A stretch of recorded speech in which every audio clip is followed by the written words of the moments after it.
E falaremos de quê, não é verdade? De astrofísica, de esportes, né? De economia, de agricultura, nada. Todo mundo só quer saber de eleição, eleição, eleição. O nível de interesse da população em torno da disputa eleitoral cresce a cada minuto, a cada instante, não apenas pelo que apresentam as pesquisas, mostrando que a intenção de participação, de comparecimento às urnas já é de 96%, 93% do eleitorado. É bem verdade que muitos continuam afirmando que comparecerão às urnas no primeiro turno, pelo menos, ou para votar em branco, ou para anular o voto, ou não sabem quem vão votar e tal. Isso aí está sendo estimado na mesma média histórica das últimas eleições, algo na faixa aí de 20% a 27%, 23% e tal. Ontem, no Canal Livre, Antônio Lavareda, que elabora as análises para o Grupo Bandeirantes de Comunicação, no índice Band, que é um índice diferenciado de pesquisas, porque ele pega as pesquisas que vão sendo realizadas, as principais delas, é claro, e faz o estudo das intenções de voto, expurgando votos nulos, brancos e indefinidos, e a partir dos votos já definidos ele projeta os índices da eleição. Este é um índice mais realista, mais enxuto, né, porque retira, portanto, baseia-se, portanto, apenas nos votos válidos, nos votos já manifestados pelos eleitores nas principais pesquisas do país.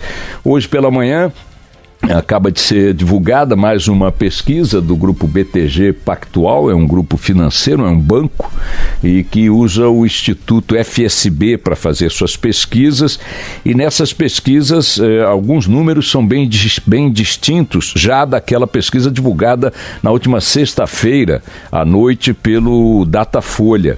Segundo o índice do BTG Pactual, Bolsonaro vai para 33% das intenções de voto. 33% é um número que ele jamais conseguiu nas demais pesquisas.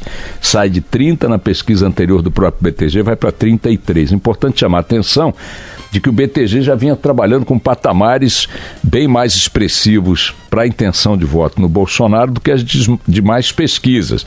Precisa saber que metodologia, que foco, que lupa o BTG está jogando sobre o eleitorado para ter indicações diferentes dos demais institutos. Mas o fato é que, segundo o BTG divulgado agora de manhã, Bolsonaro vai de 30% para 33% das intenções de voto. Haddad tem outra curva, é a curva mais significativa, ele sai de 8% das intenções de voto para 16%, ultrapassando Ciro Gomes, que saiu de 12% e foi para 14%. Então nós temos, pelos números desta manhã, 33% de intenção de voto para Bolsonaro, 16% de intenção de voto para Haddad, que tem a maior curva de crescimento entre as duas pesquisas, 14% de intenção de votos para Ciro, e o Alckmin, o Alckmin cai de 8% para 6%. 8 para 6. Tinha 8 na anterior, 6 nesta, repito, essa pesquisa do BTG Pactual do Instituto FSB. E a Marina? A Marina cai mais ainda, de 8 para 5. A campanha de Alckmin vive um dilema impressionante, é inegável a tensão entre seus estrategistas, porque o tempo de televisão não produziu nenhuma consequência significativa para ninguém que tenha bom tempo de televisão. À exceção de Haddad, claro, que conta com 2 fatos importantes. O primeiro, ter sido sagrado pelo PT candidato oficial do partido, depois de 200 mil recursos na justiça para tentar colocar Lula na disputa. Haddad, há pouco mais de uma semana, é o candidato oficial do PT, e neste sentido não dá para saber exatamente o que é tempo de televisão na influência desse crescimento e o que é o fato em si, com a divulgação na mídia. Também é muito importante mostrar que o tempo de televisão, que muitos consideraram determinante para os rumores da campanha, também vem perdendo muita relevância, já perdeu muita relevância em função das redes sociais e em função também do noticiário espontâneo em torno da campanha. Afinal de contas, todos os grupos de comunicação impressa, televisão, rádio e tal, falam o dia inteiro de todos os candidatos, especialmente nos últimos dias do Bolsonaro e do Haddad, porque protagonizaram os fatos mais dramáticos da última temporada, das últimas semanas e tal. o Bolsonaro com a facada que sofreu e o Haddad por ter sido finalmente colocado como cabeça de chapa do PT. O fato é que, nesse cenário, a campanha caminha para uma reta final com uma polarização que tudo indica, pelo menos nestas pesquisas colocadas aqui, que caminha para favorecer um segundo turno com o Bolsonaro e com o Haddad. Ontem, ainda no Canal Livre, o nosso Lavareda ainda colocava uma certa dúvida quanto a uma afirmação categórica nesse sentido de um segundo turno Haddad e Bolsonaro. Dizia que, para o caso do Bolsonaro, a presença dele no segundo turno está praticamente consolidada. Ele não coloca 100% porque diz, olha, sempre há a possibilidade de haver uma alteração. Citou exemplos históricos, inclusive da eleição de 2014, com a queda de Marina na reta final e a ascensão de Ciro Gomes, né, mas aí disputando com Dilma, que estava consolidada já no segundo turno. Né? Com Aécio, né? Com Aécio, perdão, desculpem. A queda de Marina com o crescimento de Aécio em direção ao segundo turno. Portanto, dá para se dizer hoje, sem as cautelas que um cientista político tem que ter, ou que um diretor de instituto de pesquisas tem que ter, pelo que todas as pesquisas estão indicando, com o crescimento continuado de Bolsonaro em todas elas, motivado pelo que vocês queiram dizer, mas coincidentemente com o atentado que ele sofreu, até o atentado ele vinha batendo ali 22, 23, 21, 22, 23 e tal. Do atentado para cá, em todas as pesquisas ele subiu de 4 a 11 pontos, 12 pontos, se você considerar o BTG Pactual. Pode-se considerar que Bolsonaro é candidato ao segundo turno, ponto. É candidato no segundo turno, ponto.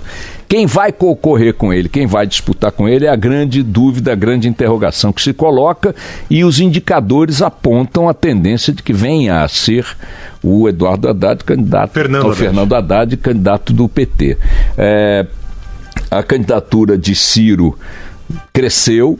A candidatura de Ciro tem um crescimento mesmo no BTG Pactual de 12 para 14, mas como a curva de crescimento do Haddad foi mais acentuada, hoje o Ciro está em terceiro lugar. Também é a segunda vez, né? Na verdade, a Marina já esteve em segundo, com o Ciro em terceiro. Depois que a Marina despencou e que o Ciro colocou-se em segundo lugar, esta é a primeira vez que uma pesquisa, se eu não estou falando uma bobagem, vejamos aqui, ele estava empatado tecnicamente com o Datafolha, com Alckmin no Datafolha, mas agora já está em segundo lugar, em terceiro lugar, já com o Haddad à frente dele por 2 pontos nessa pesquisa do BTG. É empate técnico ainda, mas a curva de crescimento do Haddad é uma curva bastante expressiva, indicando que essa tendência é uma tendência que pode se consolidar. Ainda faltam 20 e pouquíssimos dias para a eleição no primeiro turno. E aí há outros indicadores que a gente pode colocar em discussão, que é a disputa no segundo turno. O que nos reserva a disputa no segundo turno, segundo as pesquisas. Esta pesquisa do BTG é a primeira que coloca o Bolsonaro vitorioso em todos os confrontos, exceto em relação a Ciro, onde ele continua empatando tecnicamente em 42%. Então, só para deixar claro, essa pesquisa divulgada agora de manhã, ela tem 2 fatos diferentes das demais. O primeiro deles, Bolsonaro vai a 33 pontos. Nenhuma outra pesquisa lhe deu esse índice até agora. Como não tinha dado sequer os 30 da pesquisa anterior desse mesmo grupo. O segundo dado importante, ou diferente desta pesquisa, é que quando vai para o segundo turno, ele ganha de todo mundo e empata com Ciro Gomes. Ele ganha de 46 por 38 do Haddad, ele ganha de 43 a 36 do Alckmin e ele ganha de 48 a 33 da Marina. Ou seja, vantagens bastante significativas de Bolsonaro em relação a Haddad, Alckmin e Marina no segundo turno. E empate, repito, em exatos 42% em relação a Ciro Gomes. Se nós tivermos uma eleição no segundo turno que coloque Haddad e Bolsonaro na disputa pela presidência da República como candidatos finais, estaremos diante do pior cenário que poderíamos ter, tanto para a direita quanto para a esquerda, para o eleitor brasileiro.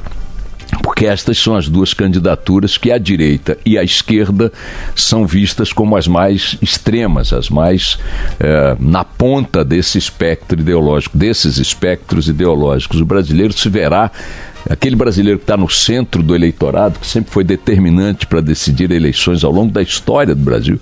Todas as eleições no Brasil foram vencidas em função de uma tomada de posição do eleitor de centro.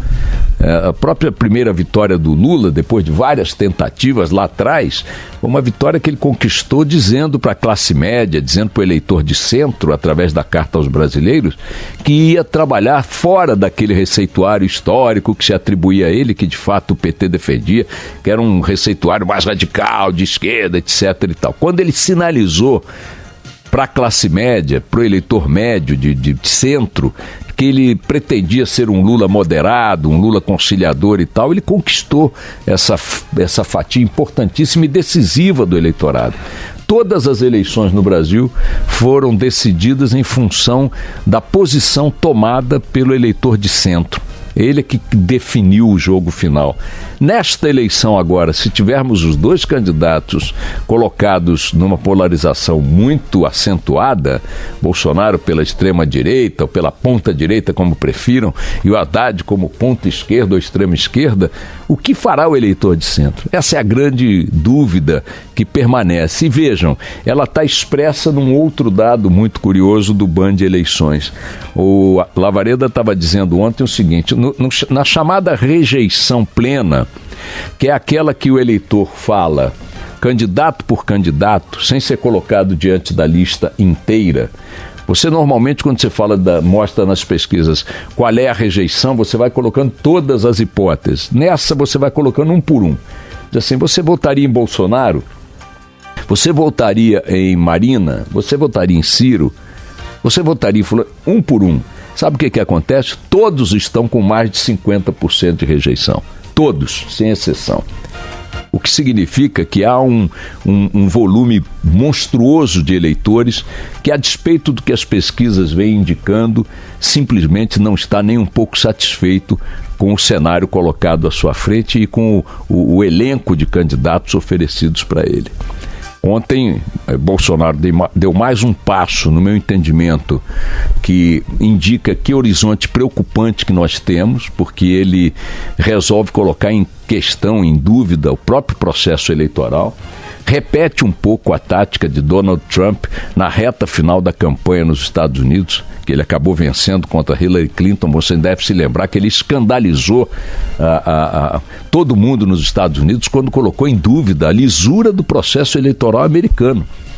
O Bolsonaro agora faz a mesma coisa, sugerindo que, se perder, terá sido vítima de uma fraude, o que é de uma leviandade absoluta, típica de outras leviandades dele e de outros candidatos. Essa campanha está marcada pelo cinismo, pelas falsas promessas, pelas palavras de ordem, de efeito emocional, vou fazer, vou acontecer. Hoje eu não sei qual candidato, e pouco importa, se for o Ciro, não sei quem, diz que vai botar na cadeia, vai expropriar patrimônio de servidor público que tenha patrimônio não justificado. Foi o Ciro, não foi? Eu fico ouvindo isso, é um pouco aquilo que as pessoas querem ouvir. Quando você diz assim, como é que você vai resolver o problema da violência? Isso é um problema gravíssimo, tá certo? Aflige a sociedade brasileira inteira nos grandes centros e até em cidades médias. Aí você pergunta para um cara que vai presidir o Brasil, como é que você vai resolver o problema da violência? Aí diz, vou matar os bandidos todos, vou matar... Ele não tem como executar isso. Como é que você vai resolver o problema dos venezuelanos? Vou fazer um campo de refugiados, meter uma cerca e botar eles dentro. Não pode, não é assim que vai funcionar. Como é que você vai resolver o problema da economia? Vou expropriar, fazer acontecer, vou tirar o dinheiro, o patrimônio dos servidores que tiverem mais patrimônio do que possam. Quem tira não é o presidente. Quem define a questão dos venezuelanos não é o presidente. São regras, são leis internacionais, as quais o Brasil está preso por acordos e tudo mais. É a questão humanitária. Quem resolve o negócio da violência não é dizer que vai matar todos os bandidos, porque nem que se quisesse não se conseguiria. Então é uma eleição marcada por um grau de irresponsabilidade na apresentação. Outra coisa da apresentação dos projetos, quer dizer, então quando o Bolsonaro, na sua primeira aparição depois do atentado, vai para o Facebook, grava um áudio no hospital e diz, podendo dizer tantas outras coisas favoráveis a uma campanha que já na direção do segundo turno parece vitoriosa, ele não faz nenhum aceno para um terreno mais conciliador, mais pacificador, não, ele joga mais lenha na fogueira, dizendo que o processo eleitoral, caso ele não vença, terá revelado uma fraude. É de uma leviandade, de uma irresponsabilidade absoluta, estando as pesquisas apontando ele crescentemente como vitorioso do primeiro turno e agora, mais do que antes, vitorioso no segundo também. Por que um cara que está pretendendo comandar um país com 208 milhões de pessoas, que é uma democracia, com todos os defeitos, mas é uma democracia, coloca esta democracia em xeque ao dizer que se perder terá sido fruto de uma fraude? O que ele está querendo inserir na discussão política, na discussão eleitoral? Então é um fenômeno assombroso, minha gente, que coloca o eleitor que não quer fogo, que não quer bala, que não quer tiro, numa indecisão, num dilema gigantesco, É impressionante que a gente tenha uma eleição que, quanto mais perto fica a data do voto, mais interrogações coloca diante de nós, independentemente dos que as pesquisas apresentam. Vamos lá, toca o barco.